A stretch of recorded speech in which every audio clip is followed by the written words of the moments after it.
If any of you follow me online on, the internet, for everything I'm doing as far as medical freedom goes, you probably know that I've been saying for a long time that it's almost time for me to be not done, but just, if you haven't woken up by now, I don't know, I shouldn't say there's no hope. There's always hope. But I just, I don't have time for personally, that's not my role. Maybe it's someone else's role, but I don't have time for the people who don't have an open mind and an open heart. So again, that's not my role, but I bet it's someone else's role. But I've been told pretty clearly that my sort of mission to help educate people and wake people up to a lot of the corruption that's gone on in our world, and just the false beliefs that people have about anything. And this whole journey started off really, I've been teaching yoga for almost 2 decades now. So it really did start off way back then. But what really got me to start to wake up to really the deception that's going on all around us is when I began hypnotherapy school. And what's interesting is every night when I'd be in school, I'd be like, oh, this is yoga. Oh, this is more yoga. This is like basically yoga philosophy. And you know what? That's just how it is. Truth is truth. It's just perhaps packaged in different ways. In yoga, there's a lot of Sanskrit terms and a lot of terms. The labels are different and they sound cool and they're fun to say. The 8 limbs and all that, but they're just different packaging for the same truth. And the truth is, we are spiritual beings. And people say we're spiritual beings in a physical body, but I think it's all spirit. It's all spirit. And even the Lord has said that. I don't know. Okay, so just to preface this, I am LDS, so I am also Christian, and some of you might be surprised by that because LDS people aren't Christian. You believe in a different Christ. I don't really need to get into all that. I have thousands of Christian friends, and we pretty much agree on most everything. Again, what's your perception of what Christ is? No one can answer that but yourself, and but myself for me, so let's rewind. So I just wanted to quickly do a video kind of introducing myself. This is going to be, I'm gonna put my focus elsewhere now. So I'm going to continue to do my work as far as medical freedom goes. I'm going to keep going to rallies. I'm going to keep contacting legislators, all that kind of stuff. But I do feel like God is telling me it's time to transition to taking care of yourself, what your callings are. Because my calling to be a yoga instructor and a hypnotherapist are pretty undeniable as well. And I feel like I've just been called away for a time, and now I'm being called back to that type of work. And I've been doing it all along, just not quite as intensely as I usually do. So this first video is just going to be quick, because I could go on and on and on about what hypnotherapy is and how, and I will, but just I'm going to break it up into several videos, because I think, attention spans, all of us, whether we're kids or not, they're kind of short, and we don't really want long videos. So this first video, I'm just going to explain, if you're new to yoga, if you're new to hypnotherapy, if you don't know what either one of those things are, this is a great place to be. If you already know what those things are, just a good reminder, and you can comment and add your thoughts to it, because I definitely don't know everything, and anybody that says that they do is not being very truthful.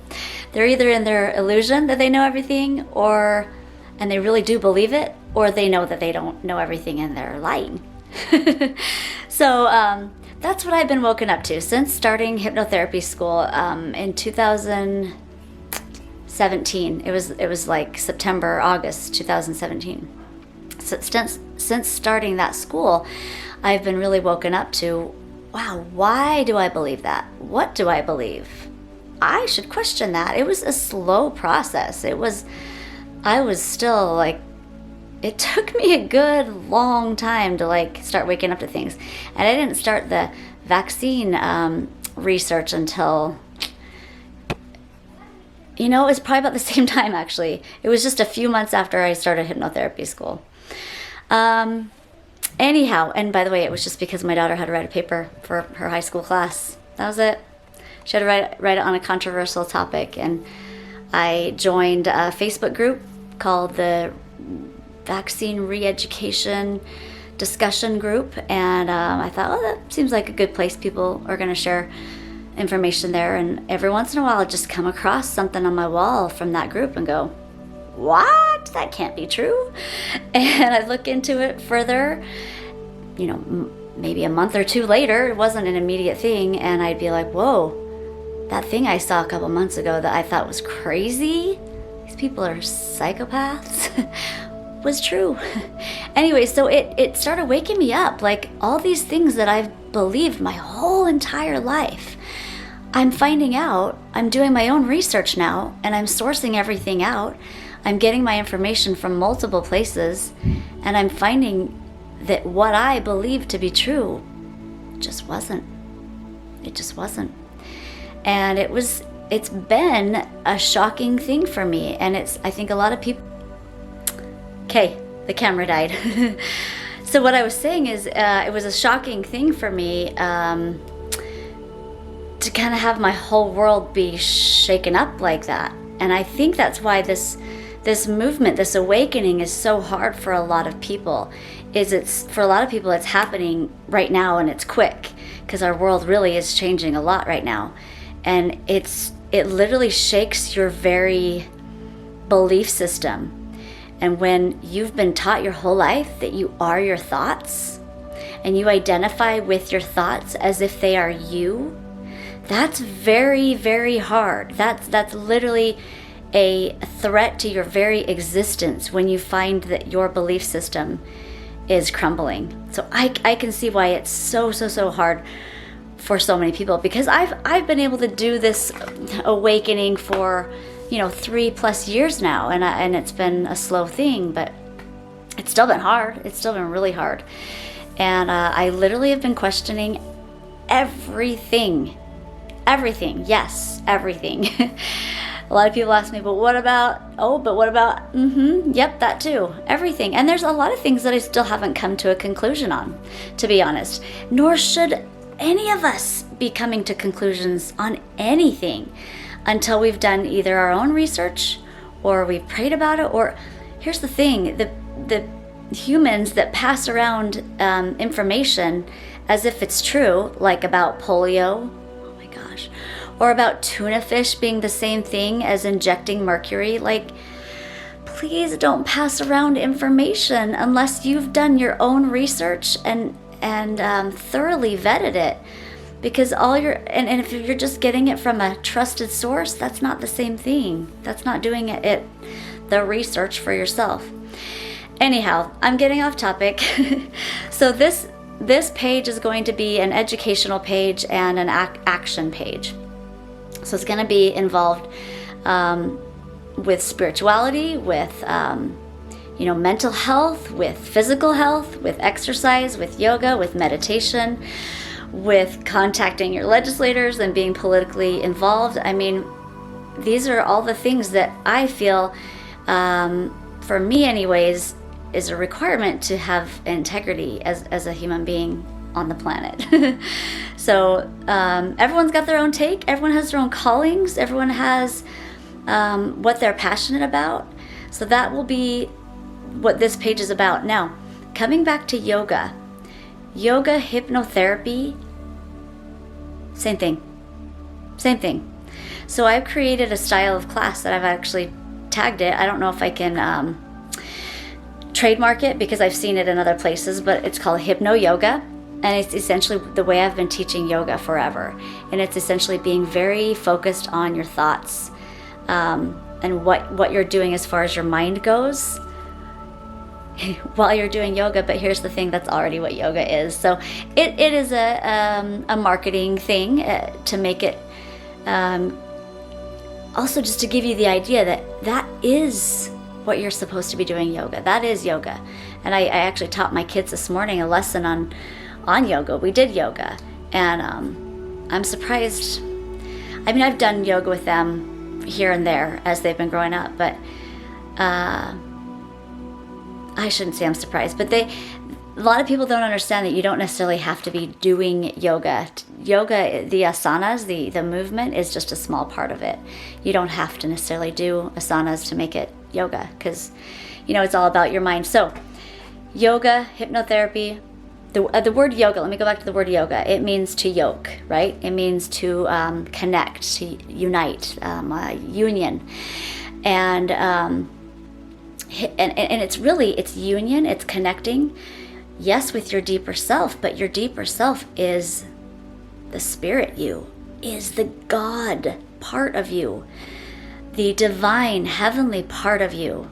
It's literally you connecting with God.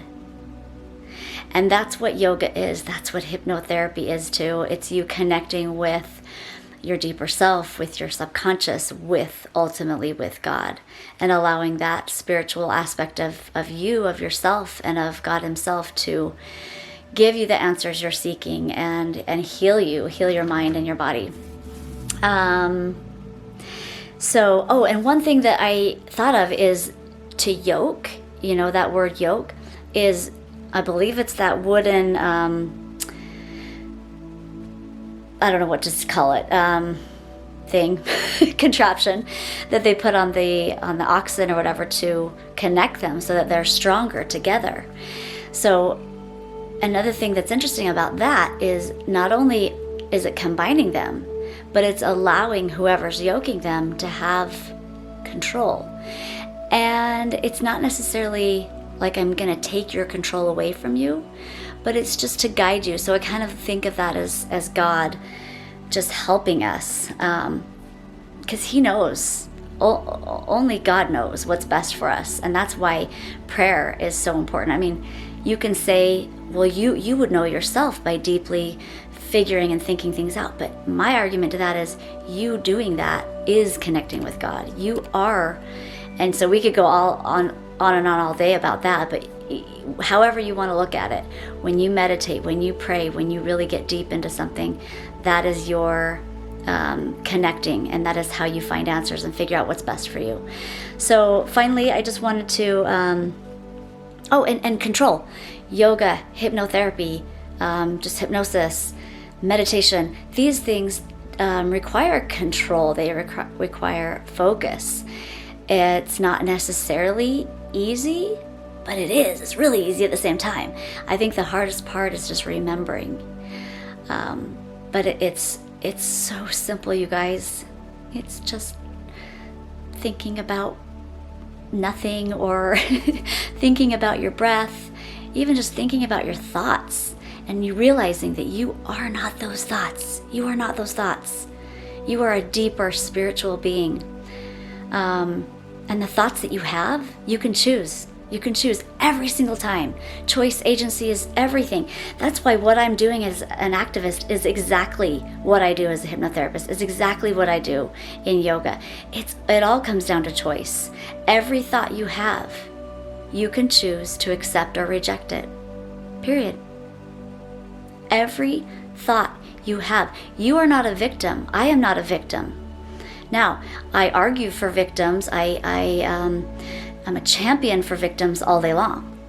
But my victims, I believe, a lot of them are adults, but mostly children. Because children, they don't have the capacity in their minds and their brains to be able to process everything and make the decisions that I'm talking about. They can't do that. So that is why adults have got to stand up for them. So, and you know what? One other thing I wanted to add is when I first started when I first became a yoga instructor, I actually did it because it was just a necessity at a gym I was working at. They just needed a yoga teacher. I'm like, I guess I'll learn how to do it. I was such a cardio strength freak that I'm like, I don't know if this is for me, but you guys, I was made for yoga. I was made for yoga and Pilates, but I'll never forget what my boss said. She said, make sure it doesn't get, religious or spiritual or something. She said something to that effect. And I was like, oh yeah, of course, just do the movements, yeah. And here I am, almost 20 years later, oh my gosh, it's all spiritual. That's literally all it is. It's all spiritual. And it's a beautiful thing, and it shouldn't be shied away from. It's a fantastic thing. I keep saying one more thing. I think just a couple more things. If you believe in the Bible, in hypnotherapy, let me reverse a little bit. There's that belief that you have the two minds, and one is your conscious mind and one is your subconscious mind. In yoga, there's different terms, but it's essentially the same idea. Your subconscious mind is the majority of your mind. You don't really know what's there. That's kind of what makes it your subconscious mind, right? Your conscious mind is what you're aware of in the moment right now. So in hypnotherapy and hypnosis, we are trying to open both of those up, specifically the subconscious mind. And the reason why we find ourselves in having anxiety and having struggles in life, I think one of the main reasons is when our two minds are not in agreement. So our conscious mind, for example, when I was a kid, my conscious mind, I learned in church and stuff that I am a child of God, I have divine worth, I'm important, I matter. But my subconscious mind did not have that belief. My subconscious mind believed that I was ugly, that I was stupid, that I didn't matter, that I was dumb. Oh man, I felt really, I think a lot of people do this, but I felt really, really down on myself. And I was quite anxious, and I remember doing a lot of crying in my youth, and a lot of insecurity. And it's when those two minds don't agree. Your conscious mind thinks, I know I'm not supposed to eat this. This is so bad for me. But then you're just eating. It's because your subconscious mind goes, yum, this is really good. This makes me happy. Of course, there's that physiological part of your body and your brain that says, this is awesome. There's that part too. But, so I just wanted to mention a scripture. So if you believe in the Bible, Jacob 1:8, I believe, says, a double-minded man is unstable in all his ways. A double-minded man is unstable in all his ways. It says there right in the scriptures to unite your two minds, have them agree, have them become as one. If you're not one, you're not mine. I mean, I could go on a whole bunch of analogies, but bringing those two minds together, having them be in agreement, really figuring out what your false beliefs are, that's huge, you guys. That's the awakening. Realizing that the beliefs that you have, maybe they're not true, and that's okay. It's not a threat to who you are. It's not a threat to your identity, because you are not your thoughts. You are this free agent on this planet who gets to make choices moment after moment after moment after moment about who you're going to be, what you're going to do. That's it. That's pretty much it. And what kind of relationships you're going to have, how you're going to relate with the earth. I mean, there's so many amazing things we're going to do on this planet that I believe God put in all of us. Every skill, every talent, everything that we will need to accomplish the roles and the callings that He has for us. And it's just a matter of us stepping into those roles, praying about them to discover what they are. And I believe we already have all those gifts and talents. So with hypnotherapy, with yoga, it's all about bringing those two minds together by finding your false beliefs and figuring out how to come out of that and how to make your two minds agree. And when you do that, you become unstuck, and that clarity just opens up for you, and you're able to just be a little bit stronger. And so every time you do that, every time you meditate, every time you pray, every time you do a yoga class, none of these things are a waste of time. It's very similar to the physical, workout world of, well, I don't want to start a workout regimen because, I'm 20 pounds overweight and that's a big to do. I'm going to start that later. That mentality has got to go. And just using that as an analogy, every workout counts. Just going and walking for a half hour, that still counts. That does tremendous things, you guys, for your body. Cleansing out your lymphatic system, even just doing that in and of itself, you're doing so much for your body. Whether or not you're losing weight really doesn't totally matter. I mean, it does ultimately, you will, but in that moment, just helping your body detox and cleanse itself, that's the huge thing. So I'm going to end this video now. There's so much more I want to go into, but I don't want this video to be too long. So please start following me, follow this page, and learn along with me, because there's going to be a few topics that I go over that I certainly haven't mastered yet myself. So this will be an awakening page. It won't be just about yoga. It won't be just about hypnotherapy. It won't be just about political stuff. It'll be a little bit of everything. One of my favorite people is JP, and his page is called Awaken with JP. My page is called Enlightened, I think. So join with me, and comment below. Let me know what you think, and let's do some yoga sometime. Okay,